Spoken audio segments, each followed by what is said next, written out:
Hoy la Quijotada está de fiesta. Nos ha venido a visitar el maestro Jorge Molina, una persona con una amplia trayectoria.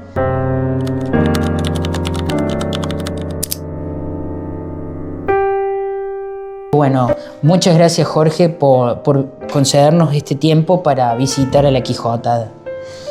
Creo que es recíproco porque el hecho de ponerme en contacto con gente motivada en lo teatral y eso es una de mis favoritas. Más que esto de los famosos de las alfombras rojas, esas cosas yo no me las creo porque no dependen de mí, dependen de mis representantes. Esto es contacto humano, contacto social. Esto sí es fructífero, a mí me encanta y los agradezco a todos, desde luego, que hayáis tenido esa idea de invitarme a una sesión de trabajo vuestra. Muchísimas gracias a los quijotescos y a las quijotescas. Y bueno, ya que estamos todos aquí, una pregunta que te quiero hacer es vinculada específicamente a los aspirantes a jóvenes actores o aquellos que quieren ingresar en este mundo de la actuación, ya sea profesional o vocacional. ¿Qué consejo le darías tú para abordar este arte?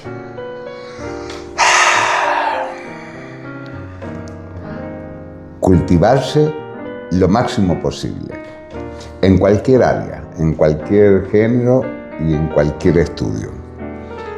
Pero desde luego, yo siempre digo, uno puede ir en el escenario disfrazado de oso, pero el público se da cuenta quién es el oso que va dentro del oso cuando tenemos esa capacidad o esa sapiencia, digamos, de experiencia vital, ¿no? Viajar, yo sé que es un consejo un poquito caro en esta circunstancia en la Argentina, pero es realmente, yo creo que mis doctorados vitales han sido precisamente el poder recorrer, ya voy por 41 países, y eso sí te da un panorama, un antirracismo, todos los anti que existen en la actualidad y que nos hacen creer que esto es una sociedad bélica, desastrosa y que vamos a más, eso te hace ver de que hay seres humanos en todo el planeta dispuestos a salvar a la humanidad. Entonces, a los que estudiáis teatro, aprender de todo, de todo. Se aprende observando a las hormigas. Es un lujo que tengo yo, observar a los pájaros, observar los comportamientos. Generalmente yo comparo mis personajes con animales. Es una forma de análisis. Cada personaje, identificarlo con una que luego nos sirve para la expresión física, hasta la forma nuestra de la actitud del personaje. Pero para eso hace falta observar a los pájaros, observar a la gente, aprender. Y por supuesto, enamorarse del teatro, porque eso yo es lo único que me mantiene en esta profesión, el amor al teatro. Más o menos. Es muy fuerte lo que decís. O sea, y sí, atraviesa todo. Y eso que hoy estamos sin merendar, ¿eh? Sí, lo tenemos a la tenemos allá la merienda que ya la he visto, pero... Bueno, va justamente a en la tónica de la siguiente pregunta, que es ¿qué lugar ocupa en el ejercicio actoral la disciplina? No en un sentido militar. Ya. Si vamos a la acepción de la palabra, disciplinar es estar aplicado a. Si un monje budista no meditara durante 12 horas al día, es imposible mantener una vida en el Tíbet a 5.000 metros de altitud comiendo una cazoletita de arroz y medio jarro de agua, cuando hay. Quiero decir, no al extremo de un adiestramiento, pero efectivamente uno necesita un rigor para con uno mismo, que me sigue pasando hasta con el último trabajo que estoy haciendo. Es decir, cada personaje es un reto personal, es algo que uno se expone, como yo digo, aunque suene un poco fuerte, un actor cuando sale al escenario está en pelota, porque es todo transparencia, incluso delante de mi director. Yo puedo tener 54, voy para 55 años de profesión, pero el nervio, y eso tiene que ver con eso, la responsabilidad, la coherencia. Y, por ejemplo, yo a mis alumnos les digo a veces, yo no entiendo la palabra aburrimiento. De verdad, con 75 años no la entiendo. Cuando no estoy dibujando una escenografía, que me la invento yo, estoy pensando en una escena de teatro para niños. Cuando no estoy pensando en una escena de teatro para niños, estoy leyendo una novela, que por cierto, la última me ha dejado... La del junco que me habías contado. El infinito en un junco. Bellísimo. Pero la recomiendo porque es una de las últimas cosas que he leído que me ha dejado... La estoy releyendo, la tengo de Biblia en la cabecera de mi cama porque es impresionante. Quiero decir, eso es decir. Y algo que también tiene que ver con...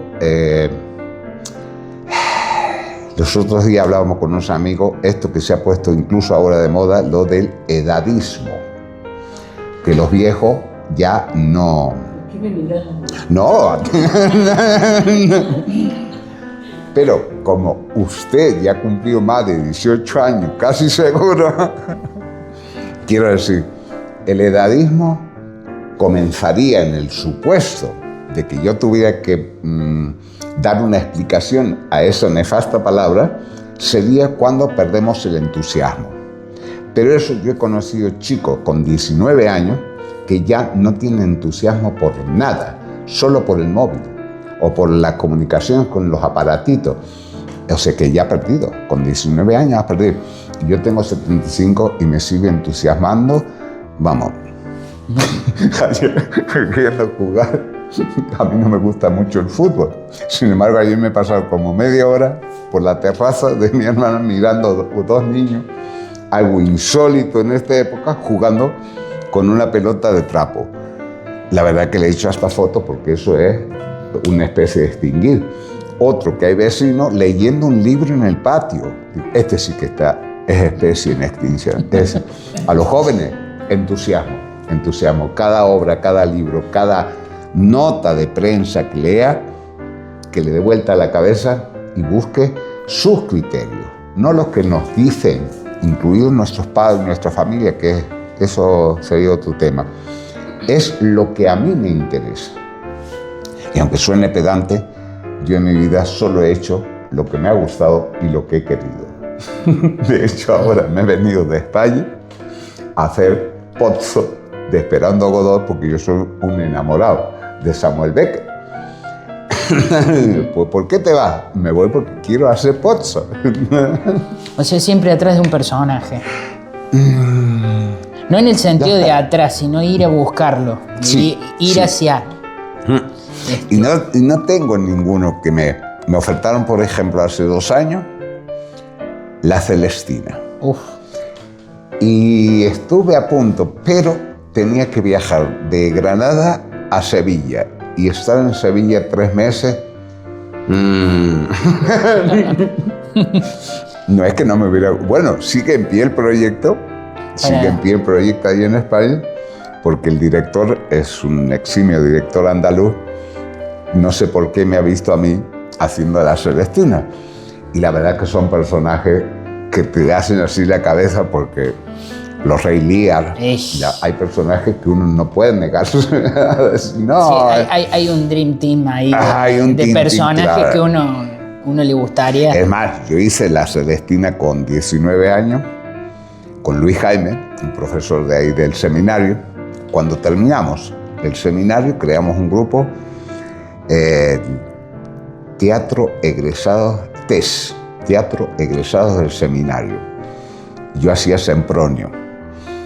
Y era una adaptación que la cantidad de personajes que tiene La Celestina, habíamos quedado en 6 personajes, más un extra que entraba. La adaptación era maravillosa de Luis Jaime. Y la verdad que yo siempre me acuerdo y digo, ¡ay, qué mal! Con 19 años no sabía lo que era ni la obra, no la entendía. Ahora, bien, pues me das pie para otra pregunta más, porque ya me he excedido en las 3, pero... ¿Qué lugar ocupan los clásicos? No con ese temor reverencial, sino más bien desde una perspectiva de la docencia, de la divulgación y a la vez en el rol de artista. Ya. Fíjate que cuando empezamos te dije algo como que yo soy un forofo de esta gente, ¿no? El Antonín Artaud, por supuesto Grotowski, Tadeusz Kantor, Pina Bausch, no sé si la conocéis, una coreógrafa que se le atribuye el teatro danza. Yo vi 2 espectáculos de ella y no me podía levantar de la platea. Una amiga me decía, ¿qué es lo que has entendido? Nada. Porque la verdad, entender, yo no entendí nada, si además hablan en alemán. Pero la sensación, la energía que veías en gente de 70 años en el escenario, chicas de 19 años, te pegaban hacia la platea y dices, ¿qué ha sucedido? Eso es el teatro. Que te cuestiona decir, ¿qué es lo que me ha pasado que no me puedo mover? Y los clásicos, antes hablábamos de la constancia y el entusiasmo, o la curiosidad por siempre estar.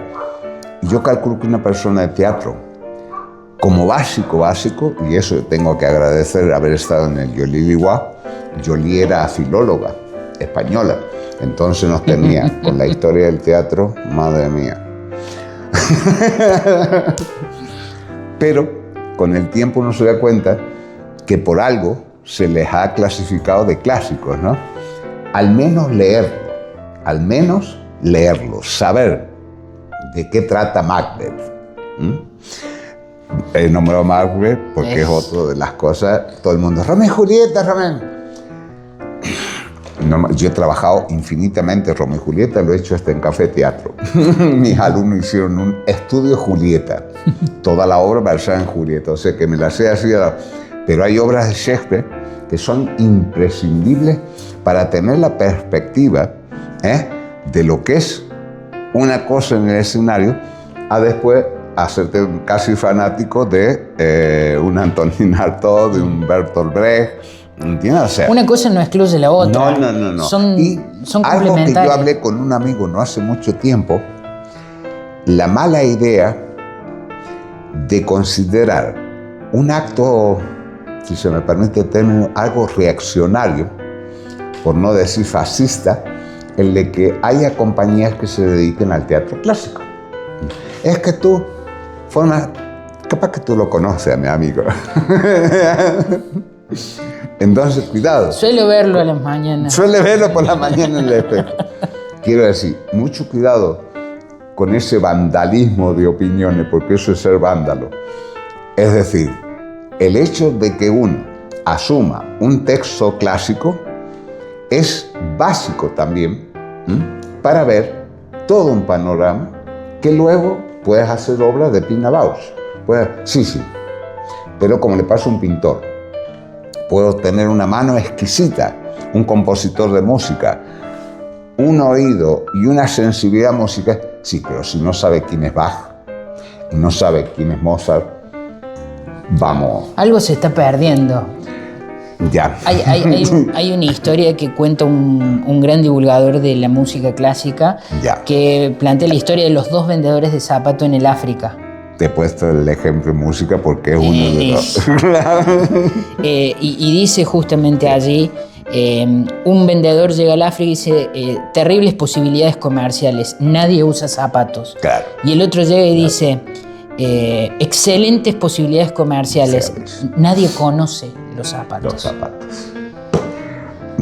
Es decir, antes hablábamos del edadismo, la repulsión hacia los mayores, que no viejos, hacia los mayores. Entonces, esto pasa igual. Es decir, hablas de historia del teatro y tienes que conocer quién fue Aristófanes.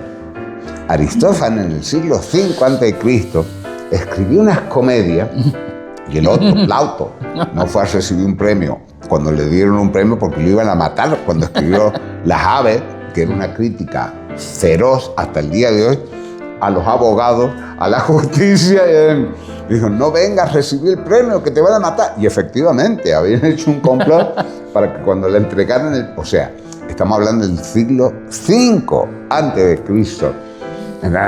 Cuando se habla de teatro contemporáneo, que salen desnudos. En el año 1920, en un cabaret literario que se llamaba Con K de Kilo, en Alemania, el cabaret Voltaire, aparecieron los dadaístas.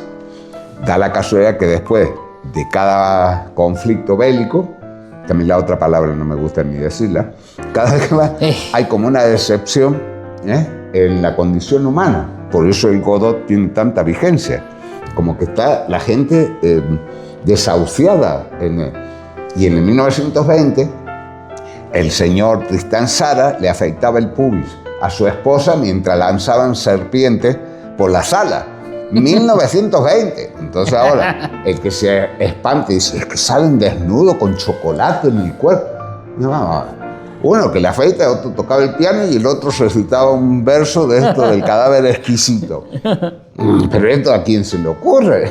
1920. O sea, los que aparecen con términos fundacionales en realidad desconocen la tradición. Ahí vamos. Que es lo que te digo, es decir, el teatro sí te posibilita por lo menos romper no sé, pero sí cuestionar los dogmas, las reglas, como todo el mundo hace esto. Bueno, sí, pero todo el mundo hace esto. Pero ¿y quién ha dicho que hay que hacer eso? Y el teatro sí te posibilita revertirlas. De hecho, Godot, el que estoy haciendo ahora, es terrible lo que plantea el señor Samuel Beckett en la obra. Es de un abandono, lo tildaron incluso de nihilista o anarquista o todologista, y como él dijo, dice, yo en realidad Godot para mí es el drama más gracioso que he escrito en mi vida. Y efectivamente, la gente se ríe de algo espantoso como la soledad de esos dos personajes o el maldito del mío, ¿no?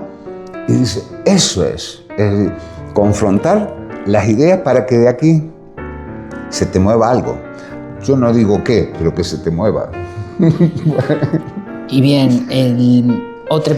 Ya la última, que después sí, pobre mi... Es que me engolosino, pero quiero hacer una pregunta más y después quiero abrir a que los chicos pregunten, obviamente. Tú has nombrado el actor y hablaste del director. ¿Cuál es el ideal o la forma en la que esos dos roles deben trabajar para que suceda el hecho artístico? Respeto, empatía, incluso humanidad en el trato. A mí me ponen en la platea un chimpancé y me dicen, con 57 años de profesión, este es el director o esta es la directora, una chimpancé. La chimpancé es la directora. No sé. Mi función como actor, hacer,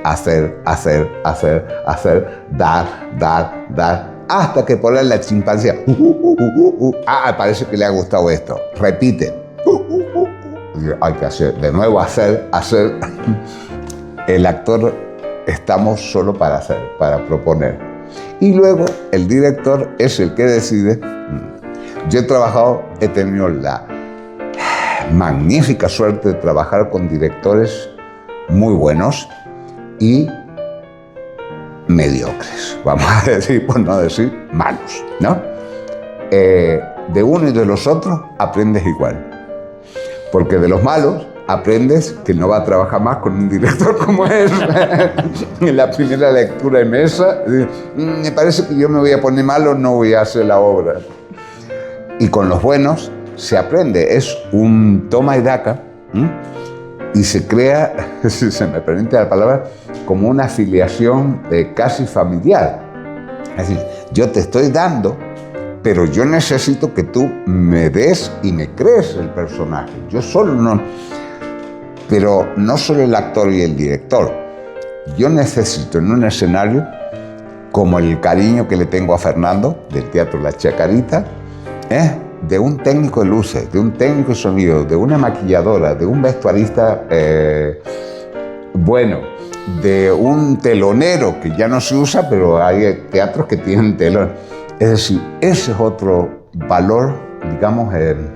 todo lo técnico que está ahí. Es decir, que el teatro...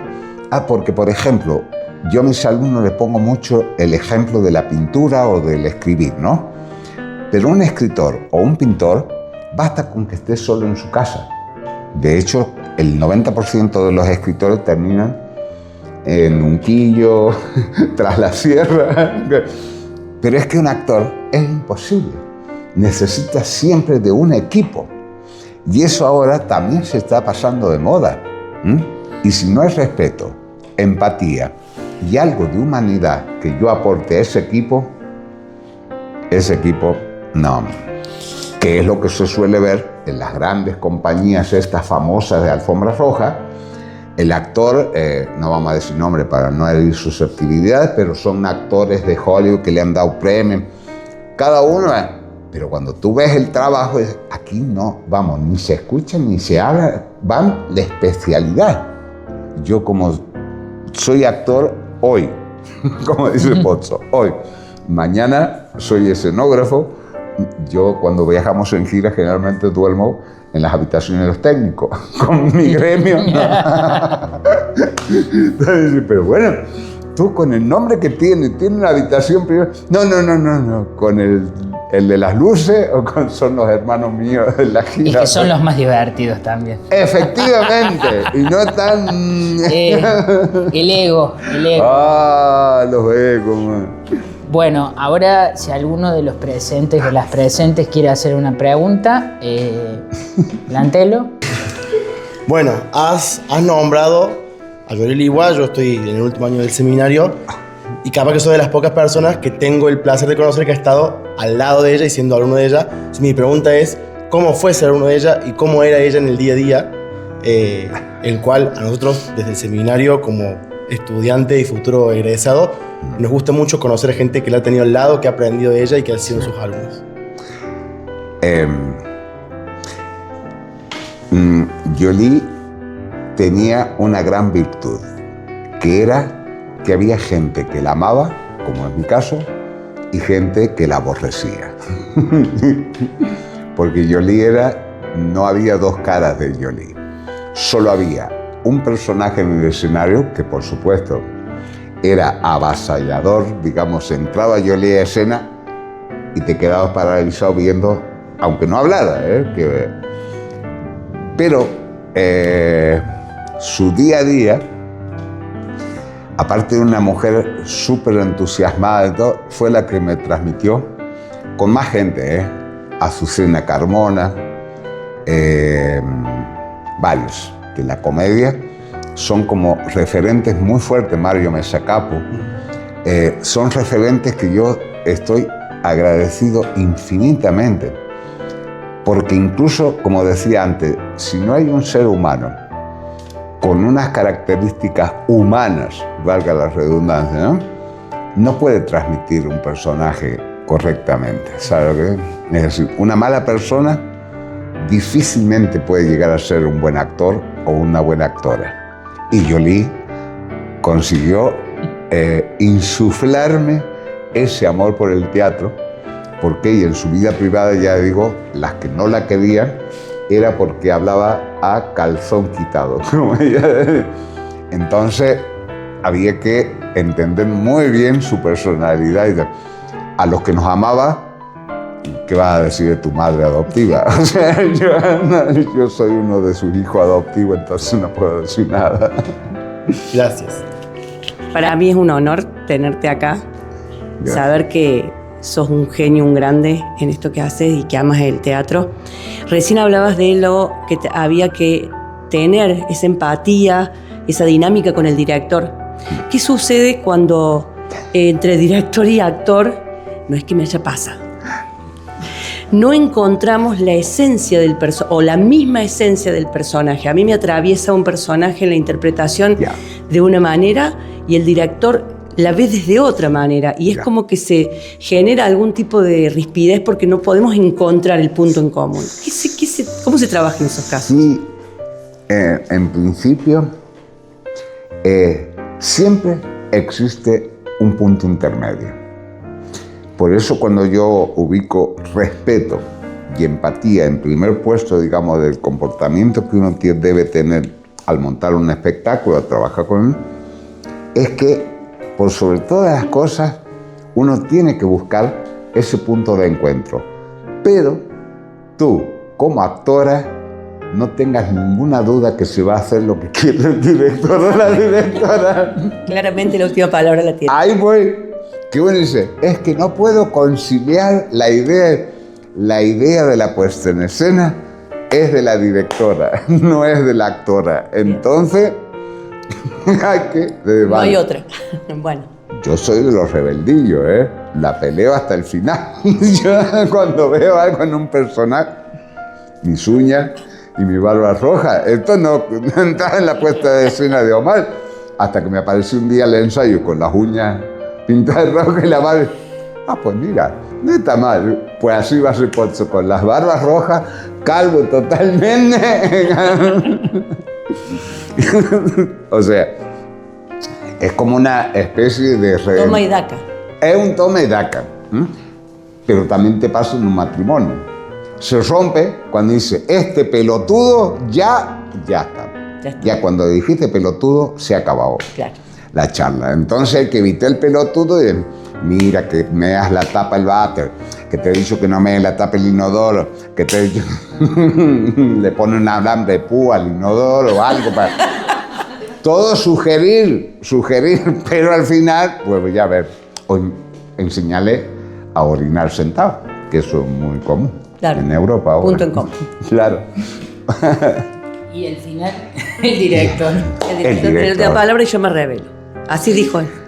El director. Primero decir gracias por venir. De mi parte específicamente. A usted. Y mi pregunta es muy simple, pero a la vez muy complicada. Y es, ¿cuál sería tu definición de actuar? ¿Qué significa actuar?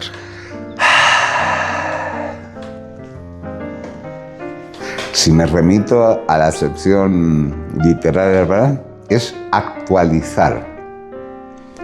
Volver a hacer presente o hacer posible algo como recordar. Ricordare. Volver a la mente cosas del pasado. Por eso digo que actuar es accionar, que es lo que hacen los revolucionarios, la gente que cambia la sociedad, aunque suele ser que los terminan matando porque, o locos, cortándose una oreja, pintando solo y pegándose un tiro. Pero no dudes que es lo que nos posibilita. El plano humano no tiene nada que ver con el intelectual, ni esto de los premios, la fama. Lo humano lo llevan los que pueden y actuar es actualizar todo eso, el bagaje emocional que tú llevas, parte de tu cultura. Por eso al comienzo te dije lo de viajar, que te das cuenta que cualquier cultura, lo que comen en un sitio, yo he comido cosas que no sé lo que comía, algunas exquisitas, otras menos, pero y el actuar es actualizar. De ahí viene la palabra, ¿entiendes? Es actualizar o volver a la actualidad cosas que las damos por obsoletas, perdidas. Es una maravilla. Para mí el actuar me parece que es lo más sano que nos puede pasar en esta época, además. ¿Entiendes? Que siempre se está viendo para la inteligencia artificial. Una inteligencia artificial jamás va a poder dibujar una flor. la va a hacer, porque tiene 300 millones de hojas en la memoria, 400 millones de pétalos en la memoria, pero el pétalo que tú dibujes no lo tiene y no lo va a poder hacer. Actuar es eso, pensar en el pétalo que llevas tú dentro. Es eso que no tiene sexo, no tiene edad, no tiene país, por supuesto, no es terráqueo, no tiene religión, no tiene dioses, es la esencia. Tú eres bisexual, heterosexual, homosexual. Y yo a veces le conté, ¿y tú eres gallina, pato o ciervo? ¿Ah? Son preguntas como que huelgan, ¿no? Decir, ¿qué te importa? Decir, ¿es una buena persona? ¿Es amable? ¿Es cariñosa? ¿Trata bien a su familia? Nada, si es alta, es rubia, es baja, es gay, es lesbiana. Dice, ¿a ti qué te importa? Son una superficialidad, o sea que nos quedamos con el barniz y los actores tenemos que ver a través de ese barniz qué hay. Entonces un actor, prepárense porque no es muy fácil. Cuando uno empieza a tirar del hilo, fortalecer el esencial de cada uno. Desde la buena persona, por supuesto, ¿no? ¿No? Otra. Mi pregunta es, ¿cómo se hace o qué tan difícil es vivir de la actuación? O si tal vez depende del talento, de la suerte, de moverse, de trabajar constantemente. ¿De qué depende? ¿Cómo se hace? ¿Por dónde uno tiene que arrancar? Difícil. Eso, como contestan los políticos de allá de España, cuando le hacen una pregunta capciosa o algo, me interesa esa pregunta. Quiere decir que no te la van a contestar. Dice, ¿va a aumentar el salario mínimo? Me interesa esa pregunta. Otra pregunta. Dice, ¿pero qué ha dicho? Que le interesa, pero... Yo creo que no solo hay que cruzar las piernas y los dedos, porque como todo en todas las profesiones, existe una parte que efectivamente necesitas comer, vivir, pero luego, en mi caso concretamente, yo creo que ha obrado más la suerte, mi estrella, como dice mi hermana, dice, otros nacen estrellados y tú naciste con estrella. Por ejemplo, un pintor no es nada sin un marchante. A Van Gogh, que eso sí lo conocéis todo, a Van Gogh su marchante le robó casi todos los cuadros. Vendió uno solo a Theo, a su hermano. Ahora se cortaría otras partes, no solo la oreja, si viera lo que cuesta un cuadro de él. Te quiero decir que esos azares de la mafia, dentro de nuestro cuerpo tenemos gusanos, muy útiles, imprescindibles. Pero esa área de los gusanos de las artes, yo me reservo mi opinión y no he tenido ocasión de compartir con ellos nada. Yo voy independiente absoluto toda mi vida, he tenido la suerte o el destino o la estrella que me ha permitido vivir holgadamente de mi profesión. Probablemente también con la dignidad que yo la trato. Antes lo dije, solo he hecho lo que me ha gustado, solo he hecho lo que he querido y no todos de mi profesión pueden decir lo mismo. A veces te veo obligado a hacer cosas por el dinero, pues yo por el dinero no lo he hecho nunca. Lo he hecho porque tenía ganas de hacerlo. Es difícil, es difícil. Muchos actores o actoras no quieren que sus hijos sigan la profesión precisamente porque se hace cuesta arriba. Pero la parte mía creativa, humana, social, cultural, me puede permitir vivir, digamos, humildemente, con lo necesario, y cada uno, ahora como está solamente el más, no, lo suficiente, lo suficiente, y para cada uno lo que sea suficiente. A mí me sobra de casi todo, incluido hasta cariño y afecto, que me tienen amenazado mi familia. Lo tengo un poco abandonado. pero es difícil. Te digo esto, lo de la familia, porque sí tenéis que haceros a la idea que la profesión, cuando el común de la gente está de fiesta, nosotros estamos trabajando. Es decir, feriado, sí, pero tú estás encima del escenario. Es feria de no sé cuál, sí, pero tú estás encima del escenario haciendo ahora. O sea, y la familia, difícil, muy difícil. Cuando estás rodando en Huelva y vivo en Granada, pues ver a mis amigos, a mis amigas, pues cuando puedo, aquí me está pasando, ¿entiendes? Cuando me lo permite el trabajo, pero yo tengo mucha suerte, eso también es cierto. Vamos a dar concluir esta parte y obviamente te queremos pedir si puedes darnos una intro o una clase para arrancar. Bueno. Y después vamos a empezar con el ensayo.